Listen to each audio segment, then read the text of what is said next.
విధాయక ప్రశ్న రావణ్ అరెస్టు వెనుక ఉన్నది ఎవరు? వైఎస్ఆర్ కాంగ్రెస్ పార్టీ నాయకులు చెప్తూ ఉన్నారు, ప్రశ్న రావణ్ వెనుక మేము లేవు అని చెప్పేసి.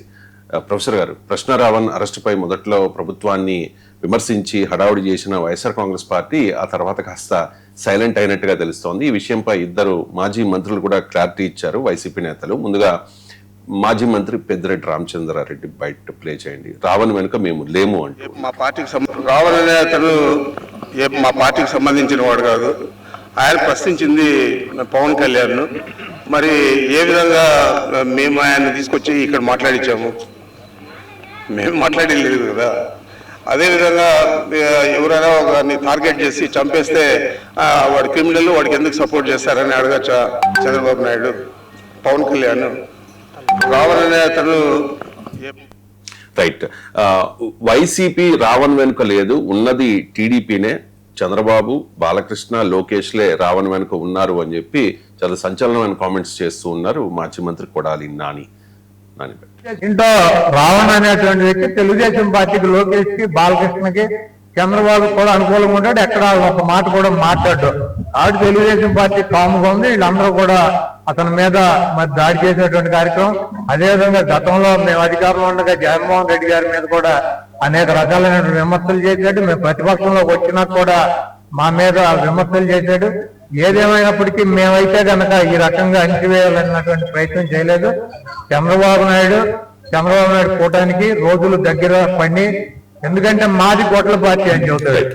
ఆయన చెబుతాడు, వాళ్ళ అబ్బాయి చెబుతాడు. ఆ పార్టీ చెప్పొద్దు, ఆయన మీడియా చెప్పొద్దు. అంటే ఆయన భ్రమ ఏంటంటే, మొదట్లో ప్రశ్న రావణ్ అరెస్టు మీద వైఎస్ఆర్ కాంగ్రెస్ పార్టీ కాస్త వ్యతిరేకించింది కదా సార్ ప్రభుత్వ నిర్ణయాన్ని, ప్రభుత్వ చర్యల్ని. ఇప్పుడు కాస్త జాగ్రత్త పడుతూ ఉన్నట్టుగా కనిపిస్తోంది. ఎందుకు జాగ్రత్త పడుతుంది? ఎందుకు ఇప్పుడు కూడా అరెస్టును వ్యతిరేకిస్తున్నారు? ఈవెన్ ఇప్పుడు మీరు కొడాలి నాన్న బయటలో కూడా మేము అలా మమ్మల్ని కూడా విమర్శించారు, మేము అణచివేయలేదు, ఈ ప్రభుత్వం అణచివేస్తోంది అని అంటున్నారు కదా. సో అంటే అరెస్ట్ వెనకాల క్వశ్చన్ స్టార్టింగ్ లో అరెస్ట్ వెనకాల ఎవరున్నారు? అరెస్ట్ వెనకాల ప్రభుత్వమే ఉంటుంది, వెనకైనా ముందైనా. అంటే రావణ్ వెనకాల ఎవరున్నారు అన్నది ప్రశ్న. సో కూటమి స్వభావం ఏంటంటే ఎవరు ప్రశ్నించినా వాళ్ళ వెనకాల వైసీపీ ఉంది అని అంటారు. ఎందుకంటే వాళ్ళకు వైసీపీ ఒక్కటే రైవల్ కనుక మిగతా వాళ్ళు ఎవరు ప్రశ్నించినా దాన్ని వైసీపీకి అంటగట్టి లాభం పొందే ప్రయత్నం చేస్తారు. ఒక ప్రభుత్వము ఒక పౌరునికి మధ్య ఘర్షణ వస్తే ఆ ఘర్షణను ప్రతిపక్షంలో ఉన్న వాళ్ళు ఉపయోగించుకోవాలని చూస్తారు, లేకుంటే ఎలా చూస్తారు? నీకు ఉదాహరణకు ఇదే రావణ్ వ్యవహారం మీకు 2024 ముందు వచ్చింటే ఖచ్చితంగా చంద్రబాబు నాయుడు, లోకేష్, పవన్ కళ్యాణ్ రావణ్కు బాసటగా నిలిచేవాళ్ళు, ప్రభుత్వాన్ని నిలదీసేవారు. అందువల్ల రాజకీయాల్లో అలాగే ఉంటుంది. ఇప్పుడు నాపై జగన్మోహన్ రెడ్డి కేసు పెట్టి ఉంటే ఖచ్చితంగా చంద్రబాబు, లోకేష్, పవన్ కళ్యాణ్ మద్దతు ఇచ్చేవాళ్ళు, ఎంతమంది ఇంటికి వచ్చేవాళ్ళేమో. మీకు అంటే రాజకీయాల్లో ఉండే స్వభావం అది. అధికారంలో ఉన్న వారితో ఎవరు ఘర్షణ పడినా, ఎవరు ప్రశ్నించినా వారిని తనకు ప్రయోజనకరంగా ఉపయోగించుకోవడానికి ప్రతిపక్షంలో ఉన్న వాళ్ళు ఆల్వేస్ ప్రయత్నం చేస్తారు. దాంట్లో ఏమి డిస్ప్యూట్ లేదు, ఆశ్చర్యపడాల్సింది ఏమీ లేదు. సో అందువల్ల వైసీపీ కూడా ఒక ప్రతిపక్షంలో ఉంది కనుక ఆ ప్రభుత్వానికి మీకు పౌరులకు మధ్య, అది ఏ పౌరుడైనా కానీ ఘర్షణ వచ్చిందనుకోండి, పౌరుని పక్షాన నోరు విప్పడం ప్రతిపక్షం చేసే పని. వాళ్ళ రాజకీయ వ్యూహంలో భాగంగా చేస్తారు కదా, అది ఎవరు ప్రతిపక్షంలో ఉన్నా చేస్తారు. మీకు డాక్టర్ సుధాకర్ వెనకాల, రంగనాయకం వెనకాల టీడీపీ ఉందా అని చర్చ రాలే కదా. వాళ్ళ టీడీపీ అండగా నిలుస్తామని చెప్పారు కదా. ఎందుకు చెప్పారు? వైసీపీ ప్రభుత్వ బాధితులు కనుక. వైసీపీ ప్రభుత్వ బాధితుల పక్షాన టీడీపీ ఉంటుంది, కూటమి ప్రభుత్వ బాధితులకు మద్దతుగా వైసీపీ వస్తుంది. కానీ వెనకాల ఉండడం అంటే అర్థం ఏంటి? వాళ్ళే ఈ పని నడిపించారు ప్రత్యక్షంగా. సో కానీ ఇక్కడికి వచ్చేవరకు ఏంటంటే ఆ వెనకాల ఉండడము అనే దాన్ని వైసీపీ ఎందుకు ఖండిస్తోంది అంటే బహుశా రెండు కారణాలు ఉంటుంది. ఒకటి, ఒక ప్రభుత్వము ఎందుకు అలా ప్రతి ఒక్కరి వెనకాల వైసీపీ ఉందని చెప్తుంది, వాళ్ళ క్రెడిబిలిటీని దెబ్బతీస్తాడని చెప్తుంది. ఇప్పుడు ప్రకాష్ రాజ్ వెనకాలకు కూడా వైసీపీ ఉందంటలేరా? ప్రకాష్ రాజ్ వెనకాల వైసీపీ ఉంటుందా? ప్రకాష్ రాజ్ వెనకాల కాంగ్రెసే ఉండడం కష్టం. సో ఆయన వెనకాల, ఆయన ముందు అంతా ఆయనే ఉంటాడు, ఇంకెవరు ఉండరు. సో అందువల్ల ప్రకాష్ రాజ్ వెనకాలకు కూడా మీకు వైసీపీ ఉంది అని అంటున్నారు కదా. సో అందువల్ల వాళ్ళ ఆబ్జెక్టివిటీని దెబ్బతీసటానికి కూటమి ఒక ప్రయత్నం చేస్తే మాకు సంబంధం లేదని చెప్పడం ద్వారా ఇది మాకు మేమే కాదు ఇతరులు కూడా స్వతంత్రంగా ఆలోచించే వారు కూడా ప్రభుత్వాన్ని నిలదీస్తున్నారు అనే ఒక నరేటివ్ చెప్పడం వైసీపీ లక్ష్యం ఏంటిది. రెండోది, ఎప్పుడైతే యుఏపిఏ కేసులు పెట్టారో అందులో మావోయిస్టులతో సంబంధాలు, హిందూ మత విశ్వాసాలను పైన దాడి చేశాడు అనే అంశాలు ముందుకొచ్చాయి, ఆ కేసులు పెట్టాయి. బహుశా వైసీపీ మరింత జాగ్రత్తగా ఉండటానికి ప్రయత్నం చేయవచ్చు. ఎందుకంటే ఇప్పటికే జగన్మోహన్ రెడ్డి మత విశ్వాసాలను ఆధారంగా చేసుకుని కూటమి రాజకీయం చేస్తోంది కదా, ఆ అవకాశాన్ని మళ్ళీ పెంచడం ఎందుకు అని కూడా ఆలోచించవచ్చు. ఇప్పటికే జగన్మోహన్ రెడ్డి క్రిస్టియను, ఆయన యాంటీ హిందూ అంటూ తిరుపతి లడ్డు పైన చాలా రోజులు నడుస్తుంది. ఇప్పుడే మాట్లాడతలేదు అనుకోండి, మొత్తం ఆపేశారు ఇప్పుడు. సో ఎవరిని అరెస్ట్ చేసి చిన్నప్పటి తర్వాత ఎవరిని అరెస్ట్ చేసి కూడా ఏం లేదు, ఒక్క వైసీపీ నాయకుడిని అరెస్ట్ చేయలేదు. సో చాలా రోజులు నడిచింది ఆ వ్యవహారం. సో అందువల్ల దాన్ని ఇప్పుడు కంప్లీట్ గా ఆపేశారు.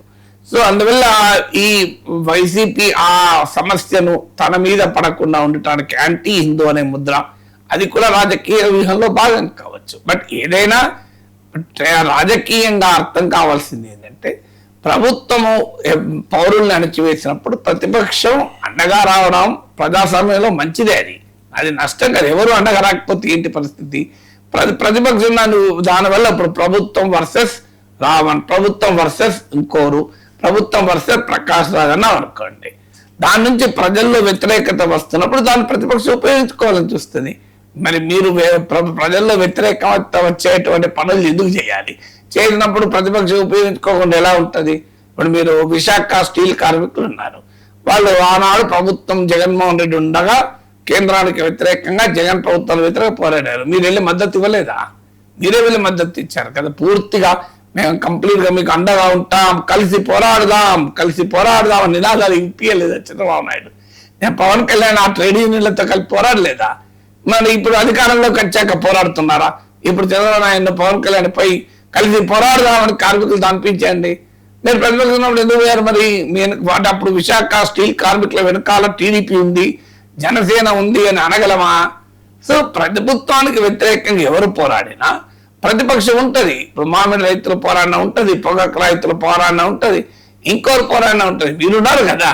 ఇప్పుడు జగన్మోహన్ రెడ్డి ప్రభుత్వానికి వ్యతిరేకంగా ప్రభుత్వ ఉద్యోగులు కొట్లాడితే దాని వెనకాల టీడీపీ ఉండకుంటుంటదా?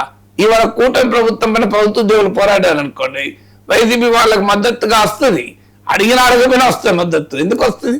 ఎక్కడైనా ప్రభుత్వానికి పౌరులకు మధ్య, ప్రభుత్వానికి సంఘాలకు మధ్య, ప్రభుత్వానికి ప్రజలకు మధ్య ఓ ఘర్షణ వచ్చినప్పుడు దాన్ని తనకు అనుకూలంగా మలుచుకోవడానికి రాజకీయ పార్టీలు తప్పనిసరిగా పనిచేస్తాయి ప్రతిపక్షంలోనే.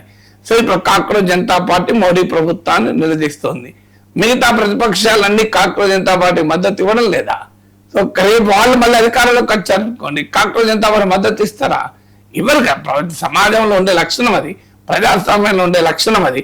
ప్రశ్నించేటప్పుడు ప్రతిపక్షంలో ఉంటే మద్దతు ఇస్తారు.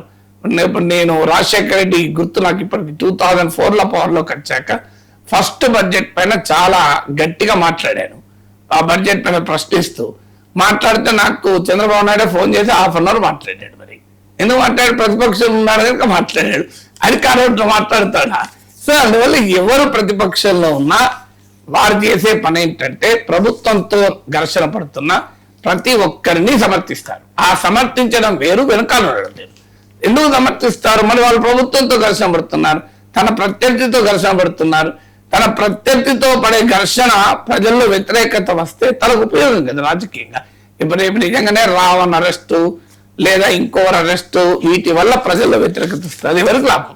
అది వైసీపీకి లాభం వస్తుంది కదా. అందువల్ల వాళ్ళు ఉపయోగించుకుంటారు. ఎందుకంటే రావణ్ రాజకీయ పార్టీ లేదు కదా, ఆయన మరో రాజకీయ పార్టీ ఆంధ్రప్రదేశ్లో లేనే లేదు కనుక. ఇక్కడైనా కనీసం తెలంగాణలో 3 పార్టీలు నాడు ఉన్నాయి, 2 పార్టీ, 2 కూటమి ఒకవైపు, వైసీపీ ఒకవైపు.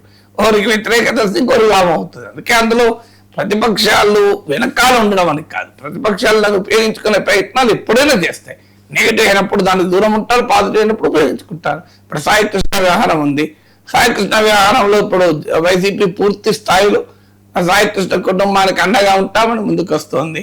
మీరు గతంలో జగన్ ప్రభుత్వం అధికారం ఉండగా ఇలాంటి జరిగినప్పుడు టీడీపీ పోలేదా, మద్దతుగా వెళ్ళలేదా? నేను అందుకే విశాఖ కార్మికులు ఉదాహరణ ఇచ్చింది. విశాఖ కార్మికులకు మద్దతుగా చంద్రబాబు నాయుడు వెళ్ళి మామూలుగా నినాదాలు ఇప్పించాడా? So that is a part of politics. డెమోక్రసీలో అధికార పార్టీతో ఎవరు ఎప్పుడు ఘర్షణ పడ్డా వారికి మద్దతుగా ఉండే ప్రయత్నం ప్రతిపక్షం చేస్తుంది. అది నష్టం ప్రజాస్వామ్యానికి మంచిది. ఎవరెవరన్నా మద్దతు ఇవ్వాలి కదా. ఎవరు మద్దతు ఇవ్వలేని పరిస్థితి ఉంది. అధికార ప్రతిపక్ష పార్టీలు రెండూ కలిసి పౌరుల మీద ప్రజల మీద పడితే ఇంకా ప్రమాదం కదా. గత కొన్ని రోజులుగా ప్రొఫెసర్ గారు ఏపీ రాజకీయాలన్నీ కూడా ప్రశ్న రావణ్ చుట్టూ తిరుగుతూ ఉన్నాయి. 4 పోలీస్ స్టేషన్లలో కేసులు, 4 సార్లు అరెస్టులు, 4 సార్లు బెయిల్, ఆ తర్వాత దేశద్రోహం కేసు. అంతకుముందు చూసుకుంటే సాయి కృష్ణ లాకప్ టప్ వ్యవహారం అంతా కూడా ఆంధ్రప్రదేశ్ రాజకీయాలను కుదిపేసిన పరిస్థితి. ఇలా వరుస వివాదాలు కూటమి ప్రభుత్వానికి లాభమా నష్టమా సార్? అంటే సాయి కృష్ణ అంశం వేరు, ఈ అంశం వేరు. అదోమో క్లియర్ హ్యూమన్ రైట్స్ వయలేషన్. ప్రభుత్వము ఆన్సర్ చేసుకోవాల్సిన పరిస్థితి నెట్టివేయబడ్డది. కానీ ప్రభుత్వమే నేరుగా చేయించింది హత్య అని మనం అనలేం కదా. సో ఇప్పటివరకు అదేమి నిరూపితం కాలేదు కదా. ఎవరన్నా ఆ కూటమి పెద్దలే ఉండి ఈ హత్య సాయి కృష్ణ హత్య చేయించారని ఎక్కడ ఏది ఎస్టాబ్లిష్ కాలే. అఫ్ కోర్స్ పెద్దలు ఉండొచ్చు, వాళ్ళని కాపాడుతున్నారు అనేది విమర్శ తప్ప, అంటే సాయి కృష్ణ కేసును ఎలా హ్యాండిల్ చేశారన్న దానిపైనే కూటమి ప్రభుత్వం పైన విమర్శ తప్ప, సాయి కృష్ణ మరణం వెనకాల సాయి కృష్ణ అదృశ్యం, ఇప్పటికైతే అదృశ్యం వెనకాల కూటమి నాయకులే ఉన్నారన్న ఆరోపణ మన ఇప్పటి వరకు ఎక్కడా ఎస్టాబ్లిష్ కాలేదు. అందువల్ల ఇది వేరు. ఇప్పుడు రావణ్ కేసేమో నేరుగా కూటమి ప్రభుత్వమే కేసులు పెట్టింది కదా. ఇప్పుడు ఏం జరుగుతుందని మీకు ఒక ఉదాహరణ చెప్తాను. మీకు ఇప్పుడు మీకు లోకేష్ ఎక్కడ పర్యటిస్తున్నాడు? కొరియాలో పర్యటిస్తున్నాడు. అంతకుముందు ఎక్కడ పర్యటించాడు? రష్యాలో పర్యటించాడు. ఎంతమంది ప్రజలకు తెలుసు? లోకేష్ రష్యాలో పర్యటించి పెట్టుబడులు తెచ్చాడు, కొరియాలో పర్యటించి పెట్టుబడులు తెచ్చాడు. ఏ ఛానల్ అయినా, టీడీపీ అనుకూల టీవీ ఛానల్ అయినా, చివరకు ఏబిఎన్ టీవీ5లోనైనా లోకేష్ కొరియా పర్యటన ఆంధ్రప్రదేశ్కు లాభాలు. అలాగే మీకు లోకేష్ రష్యా పర్యటన ఆంధ్రప్రదేశ్ లాభాలు అని పెద్ద ఎత్తున డిబేట్ పెట్టారా? ఏమైనా పెడితే ఒకసారి పెట్టారో లేదో నాకు తెలియదు, కానీ పెద్ద ఎత్తున అయితే డిబేట్లు పెట్టలేదు. దేని మీద పెద్ద ఎత్తున డిబేట్లు పెట్టారు? రావణ్ పైన పెట్టారు, నాగేశ్వర్ పైన పెట్టారు. అంటే మీకు ప్రజలు మీకు దేనికి ఓట్లేస్తారు? ఇంకా మా లోకేష్ రష్యాకి వెళ్ళి తండ్రికి మించిన తనయుడుగా నిరూపించుకుంటున్నాడు, రష్యా నుంచి ఇంత పెట్టుబడులు తెచ్చాడు, ఇంత ప్రయోజనాలు ఆంధ్రప్రదేశ్ కలుగుతున్నాయి మా లోకేష్ వల్ల అని చెప్పుకోవడం వల్ల టీడీపీకి ఓట్లు వస్తాయా? లేదు నాగేశ్వర్ పైన కేసులు పెట్టడం వల్ల ఓట్లు వస్తాయా? మీరు చూడండి, కరెక్ట్గా లోకేష్ రష్యా పర్యటన సమయంలోనే నా చుట్టూ 15 రోజులు తిప్పారు. లాస్ట్కి ఏం సాధించారు? లోకేష్ రష్యా పర్యటన ప్రజల దృష్టి నుంచి పక్కకు పోయింది. ఇప్పుడు చూడండి, లోకేష్ కొరియా పర్యటన సందర్భంగా చర్చ అంతా ఎట్లా రావణ్ చుట్టూ జరుగుతుంది. టీవీ5 ఏబిఎన్లో కూడా రావణ్ మీదనే కదా చర్చలు, డిబేట్లు. మరి మీకు ఏం సాధించారు? మీకు ఇంకోటి ఇంట్రెస్టింగ్ ఎగ్జాంపుల్ చెప్తాను. మీరు రాజమండ్రి ప్రాంత వాసులు కదా. నా పైన పవన్ కళ్యాణ్ 2 సార్లు మాట్లాడాడు. ఎక్కడ మాట్లాడాడు? కాకినాడ, రాజమండ్రిలో మాట్లాడాడు. నాకు గుర్తున్నంత వరకు 2 మీటింగ్లు రాజమండ్రి అనుకుంటా కదా. రాజమండ్రిలో మాట్లాడాడు. సో అది మొత్తం వివాదమై 15 రోజుల పాటు నడిచింది కదా. రాజమండ్రిలో ఎందుకు వెళ్ళేటప్పుడు పవన్ కళ్యాణ్ నా మీద మాట్లాడడం రాజమండ్రి పోడు కదా. రాజమండ్రి ఎందుకు పోయాడు గుర్తుందా? పార్టీ మీటింగ్ కాదు, మీకు పుష్కరాల రివ్యూకి వెళ్ళారు. ఆ రివ్యూ సమయంలో పార్టీ మీటింగ్ లో మాట్లాడాడు. పుష్కరాలను రివ్యూ చేసి 100 కోట్ల నిధులతో పుష్కరాల ఏర్పాట్లకు మంచి ప్రయత్నం చేసడానికి వెళ్ళారు యాక్చువల్గా పవన్ కళ్యాణ్. మీకు అడగండి, ఎవరైనా తెలుసుకోండి. అక్కడ ఘాట్ల నిర్మాణానికి ఉదారంగా నిధులు ఇచ్చారు పవన్ కళ్యాణ్ వెళ్ళి. మీకు ప్రతి గ్రామంలోనూ మీకు తెలుసు కదా, గోదావరి అంటే ఇప్పుడు రాజమండ్రి అర్బన్ కాన్స్టిట్యున్సీలో ఘాట్లు ఉంటాయి, రాజమండ్రి రూరల్ కాన్స్టిట్యున్సీలో కూడా ఘాట్లు ఉంటాయి నాకు తెలిసినంత వరకు. అవునా? ధవళేశ్వరం బహుశా రాజమండ్రి రూరల్ కిందకి వస్తా అనుకుంటాను. రవిశంకర్ మీకు ఎక్కువ తెలిసి ఉండాలి. అలాగే రాధానగరం కాన్స్టిట్యున్సీలో కూడా ఘాట్లు వస్తాయి. అలాగే నిడదవోలు, కొవ్వూరు వరకు కూడా వస్తాయి. మీకు కందుల దుర్గేష్ కాన్స్టిట్యున్సీలో ఘాట్లు ఉంటాయి. తూర్పు గోదావరి, పశ్చిమ గోదావరి జిల్లాలో ఘాట్లు ఉంటాయి. అవునా కదా? ఈ 2 జిల్లాలకు కూడా కూటమికి అత్యంత ప్రాధాన్యత, రాజకీయ ప్రాధాన్యత కలిగిన జిల్లాలు. అందులో టీడీపీ జనసేన పొత్తు వల్ల విశిష్టమైన రాజకీయ ప్రయోజనాన్ని పొందే ప్రాంతం. ఈ ప్రాంతంలో పుష్కరాలంటే ఎంత కీలకమో ఆలోచించండి. అంతేకాకుండా పుష్కరాలంటే ఆ ప్రాంతమే కాదు, ఎంటైర్ ఆంధ్రప్రదేశ్ ప్రజలు 1 కోటి మంది వస్తారా 2 కోట్ల మంది వస్తారో తెలియదు మనకు. అలాంటి కీలకమైన గోదావరి పుష్కరాల్లో పంచాయతీలకు స్ట్రెంథెన్ చేసి పుష్కరాల ఏర్పాటు సమీక్షలో పవన్ కళ్యాణ్ వెళ్ళి ఆయన గ్రామాలకు నిధులు ఇచ్చి వచ్చారు. ఇవాళ పనులు కూడా మొదలయ్యాయి. మీకు ఉదాహరణ చెప్తాను. రాజమండ్రిలో పిట్లవాణి చెరువు ఉంది, తెలుసు కదా మీకు, నాకన్నా ఎక్కువ తెలుసు, మోరంపూర్ జంక్షన్ దగ్గర కదా. పిట్లవాణి చెరువుకు మీరు వెళ్ళండి, ఇప్పుడు ఆడ జేసీపీలు పనిచేస్తున్నాయి. ఈవెన్ నేను ఇవాళ పొద్దున్న తెలుసుకున్నా, ఆడ పిట్లవాణి చెరువులో పుష్కరాల ఏర్పాట్లో భాగంగా మీకు జేసీపీలు పనిచేస్తున్నాయి. ఇది ఎవరైనా చెప్పుకున్నారు ఇంతవరకు? పుష్కరాల కొరకు పవన్ కళ్యాణ్ సమీక్ష చేసి గ్రామాల్లో ఘాట్లు పెంచి ఘాట్లు స్ట్రెంథెన్ చేసి అక్కడ ఉన్న గోదావరి పరివాహక ప్రాంతాల్లో వసతులు కల్పిస్తున్నాడని ఇంతవరకు జనసేన చెప్పుకున్నదా? పవన్ కళ్యాణ్ చెప్పుకున్నారా? రాజమండ్రి వెళ్ళినందుకు ఇష్యూ ఏమొచ్చింది? నాగేశ్వరరావుది గొడవ. నాగేశ్వరతో గొడవ పెట్టుకున్న ఓట్లు వస్తాయా? చూడండి, మేము రాజమండ్రిలో మొరంపూర్ జంక్షన్ లో ఇంకో చారిత్రాత్మకమైన పిట్లవాణి చెరువు, దాని పిట్టలవాణి అంటారు కానీ అక్కడ సామాన్య భాషలో పిట్లవాణి అంటారు. మీరు గూగుల్ కొట్టండి వస్తుంది పిట్లవాణి చెరువు ట్యాంక్ అని. మీకు ఆడ జేసీబీలతో పనులు నడుస్తున్నాయి. మేము చూడు పనులు చేస్తున్నా అంటే ఓట్లు వస్తాయా చెప్పండి. అప్పుడు నేను చెప్పాల్సి వస్తుంది. మీకు పవన్ కళ్యాణ్ చెప్పుకుంటలేడు, జనసేన చెప్పుకుంటలేదు, కూటమి చెప్పుకుంటలేదు. అంటే మీరు రష్యా కొరియాకు పోయి పెట్టుబడులు తెచ్చినా చెప్పుకునే పరిస్థితి లేదు. నాగేశ్వర రావాల చుట్టూ తిరుగుతారు. మీరు పుష్కరాలకు ఏర్పాటు చేసినా చెప్పుకునే పరిస్థితి లేదు. నాగేశ్వర్, రావణ్, కేవీ రెడ్డి, ఇదే గొడవ. మీకు ఏం సాధిస్తున్నా నాకు అర్థం కాదు. ఇప్పుడు రాజమండ్రికి పవన్ కళ్యాణ్ వెళ్ళి ఒక మంచి పని చేశారు. పుష్కరాల సమీక్ష చేసి పుష్కర ఏర్పాట్లను బాగా చేయమని చెప్పి కాలుష్యం ఉండేటువంటి ఒక కాలువ దగ్గర ఫోకస్ పెట్టి దాన్ని మార్చాలని, ఈ మంచి పనులన్నీ పక్కకు పోయి నాగేశ్వర్ నుంచి గొడవ. నాగేశ్వర్ని ఏమన్నాడు? సో ఇదే గొడవ అవుతారు. ఒక రోజేమో తీవ్రంగా మాట్లాడాడు, మళ్ళీ రెండవ రోజేమో ఉపసంహరించుకుంటాం మేము అన్నారు. దీని చుట్టూ నచ్చింది కదా. మీకు ఏం ప్రయోజనం వచ్చింది? మీకు ఏం ఓట్లు వచ్చాయి? నన్ను గురించి ఓట్లే వస్తాయా? మీకు పుష్కరాలు ఏర్పాటు చేసుకున్నా అని చెప్తే ఓట్లు వస్తాయా?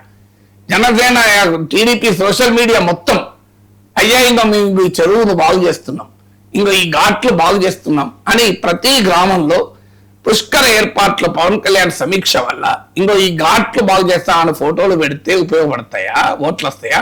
నాగేశ్వర్కు వైసీపీ కండువ వేసి కప్పి తిప్పితే ఓట్లు వస్తాయా? మీకు దేనికి ఓట్లు వస్తాయో తెలియకపోతే ఎట్లా అంటాను నేను. మీకు ఇంకో రష్యాలో కొరియాలో లోకేష్ పర్యటన గురించి వీడియోలు పెడితే ఓట్లు వస్తాయా? నాగేశ్వర్ని తిడుతూ, ప్రకాష్ రాజ్ని తిడుతూ, రావణ్ తిడుతూ వీడియోలు పెడితే మీకు ఓట్లు వస్తాయా? నాకు అర్థంగా చెప్పండి. నేను అందుకే నేనే స్టడీ చేశాను. రాజమండ్రి నుంచి పవన్ కళ్యాణ్ మాట్లాడాడు. రాజమండ్రిలో అసలు పవన్ కళ్యాణ్ ఎందుకు వెళ్ళాడో స్టడీ చేస్తే నాకు స్థానికంగా ఉన్న వాళ్ళు చెప్పింది, రాజమండ్రికి వచ్చింది మిమ్మల్ని తిట్టడానికి కాదు సార్, మిమ్మల్ని మీ మీద తిట్టడం అనేది కరెక్ట్ పదం కాదు, మీ మీద మాట్లాడటానికి కాదు సార్, రాజమండ్రికి వచ్చిందో మంచి పనికి వచ్చారు, చాలా మంచి పని చేశారు. పుష్కరాల సమీక్ష చేసి మీకు గ్రామాలకు, మీకు గుర్తునే ఉంటుంది, ఒక ఫోటో కూడా సర్క్యులేట్ అయింది. పవన్ కళ్యాణ్ కూర్చొని ఉంటే బుచ్చయ్య చౌదరి నిలబడి మెమరాండం ఇస్తున్నది. బుచ్చయ్య చౌదరి గౌరవం ఇవ్వలేదు అని చెప్పి కొంతమంది దాని మీద పవన్ కళ్యాణ్ టార్గెట్ చేస్తూ పోస్టులు కూడా పెట్టారు. బుచ్చయ్య చౌదరి ఏమిస్తున్నాడు ఆడ? వేరే వెళ్ళేది ఇదే పుష్కరాల ఏర్పాట్లే. మీరు ఆడ పుష్కరాల ఏర్పాట్ల కొరకు అంత మంచి సమీక్ష చేసి అన్ని నిధులు, కొంతమంది అయితే 100 కోట్ల నిధులు అంటున్నారు, ఎంత నిధులు నాకు తెలియదు కానీ భారీగా నిధులు ఖర్చు పెట్టి ఘాట్ల నిర్మాణం చేస్తే కొన్ని కోట్ల మంది వచ్చే అంశము, ప్రభుత్వానికి ఎంతో మంచి పేరు వచ్చే అంశము. గత గోదావరి పుష్కరాల విషాద ఘటనలు గుర్తున్నాయి ప్రజలకు. మంచి ఏర్పాట్లు చేస్తున్నారని చెప్పుకోకుండా రోజు పొద్దున్నలేస్తే నాగేశ్వర పోస్టులు పెడతాం, రావణ్ గురించి మాట్లాడుతుంటే ఏమొస్తుంది? నాకు ఏం సాధిస్తారు? ఇప్పుడు మీకు చెప్పాను, మీరు ఎక్కడన్నా మీరు గోదావరి ప్రాంతం వాళ్ళు, రాజమండ్రి ప్రాంతం వాళ్ళు, అవునా? అమలాపురం ఏరియా రాజమండ్రి నుండి వచ్చారు. మీరే నేను పిట్లవాణి చెరువు అంటే మీరు అసలు ఏం మాట్లాడతలేరు, అంటే మీరు వినలేదు బహుశా ఈ వార్త, అవునా కదా? ఫాలో కాలేదు. మీరే వార్త వస్తే కదా ఫాలో అయ్యేది, మీ తప్పు కాదు. వార్త వస్తే మీరు ఫాలో అవుతారు. వార్త రాలేదు, సోషల్ మీడియాలో కూటమి వాళ్ళు చెప్పుకోలేదు. మరి ఓట్లు ఎట్లా వస్తాయి మీకు రాజమండ్రిలో? ఓహో, రాజమండ్రిలో నాగేశ్వర్ దుమ్ము దులిపినందుకు మీకు ఓట్లు వస్తాయా? లేదు, పిట్లవాణి చెరువు జేసీపీలు పెట్టి, నిన్న ఎవరో చెప్తున్నారు 20 జేసీపీలు పనిచేస్తున్నాయి ఇప్పుడు ఎట్ ప్రెసెంట్, సబ్జెక్ట్ వెరిఫికేషన్. నేను వెళ్ళలేదు కదా, నాకు అక్కడ నాకు ఈ 2 తెలుగు రాష్ట్రాల్లో గ్రామాన తెలిసిన వాళ్ళు ఉంటారు. కొన్ని వేల మంది నేను పేరు పెట్టి చెప్పగలను. అంత పరిచయాలు ఉన్నాయి నాకు 2 తెలుగు రాష్ట్రాలు. ఇచ్చాపురం నుంచి తడ వరకు, ఆదిలాబాద్ నుంచి మీకు శ్రీకాకుళం వరకు 2 తెలుగు రాష్ట్రాల్లో నాకు పర్సనల్ గా తెలిసిన వాళ్ళు 1,00,000 మంది ఉంటారు. అందరి పేర్లు గుర్తుండకపోవచ్చు, కానీ పర్సనల్ గా నేను కలిసిన వాళ్ళే కొన్ని వేల మంది ఉంటారు. ఎందుకంటే నేను 150 పట్టణాల్లో ఉపన్యాసాలు ఇచ్చాను. ఎక్కడెక్కడ మీరు కూడా తిరిగి ఉంటారు. మీ జిల్లాలో మీరు తిరిగిన ప్రాంతాలు కూడా నేను తిరిగాను. మీకు రాజమంగి, అడ్డతిగల, రంపచోడవరం, అమలాపురం, మీకు దేవీపట్నం, ఇవన్నీ తిరిగాను. రాజమండ్రి, మీకు రావులపాలెం, మీ జిల్లాలోనే ఇన్ని ఊర్లు తిరిగాను. బహుశా మీరు తిరిగిన ప్రాంతాలు కూడా తిరిగాను నేను. ప్రతి జిల్లాలో ఇచ్చాపురం, టెక్కలి, నవపేడ, సీతంపేట అడవులు, పాడేరు అడవుల్లో కూడా తిరిగాను. సో ఈ 40 ఏళ్లలో నేను 150 పట్టణాలు తిరిగాను కనుక నాకు ప్రతి ప్రాంతంలోనూ మిత్రులు ఉంటారు కనుక నాకు అనుమానం వచ్చి తెలుసుకున్నాను ఈ రాజమండ్రిలో పవన్ కళ్యాణ్ ఏం చేశారని. చాలా మంచి పని చేశారు. మంచి పుష్కరాల సమీక్ష చేసి ఘాట్ల నిర్మాణం నిధులు ఇచ్చి అందులో భాగంగానే ఈ చెరువు డెవలప్మెంట్ చేస్తాను. ఇప్పుడు అది చెప్పుకోవడం మానేసి నా మీద పోస్టులు పెట్టి, నా మీద వీడియోలు పెట్టి, నాకు కండువాలేసి ట్విట్టర్లో నా మీద దాడులు చేస్తే మీకు ఓట్లు పడతాయంటే ఓకే, మంచిదే, సంతోషం. మేము ఇట్లాంటి ఉదాహరణలు పిట్లవాని చెరువు బాగు చేసిన ఉదాహరణలు 100 చెప్పగలుగుతాను. నేనేం చెప్పాలి? నన్నే వెళ్తా అంటే నేనేం చెప్పాలి? చెప్పడానికి కూడా వీలు లేకుండా చేశారు మంచి పనులు చేస్తుంటే. ఎందుకంటే నేను ఇప్పుడు చెప్పినందుకు కింద భయపడి చెప్తున్నారని కామెంట్లు పెడతారు. ఎందుకు పంచాయతీ అని చెప్పడం లేదు. మంచి పనులు ఇట్లాంటివి బోర్డు ఉన్నాయి, మీరు చెప్పుకుంటలేరు. మీరు ఏం చేశారో మీరు చెప్పుకోలేని పరిస్థితుల్లో ఉండి అనవసర వివాదాలలో కూటమి మునిగిపోయి ఉంటే దానికి ఎవరేం చేస్తారో అందుకే అంటారు కదా, రాజకీయాల్లో హత్యలు ఉండవు, ఆత్మహత్యలు ఉంటాయని.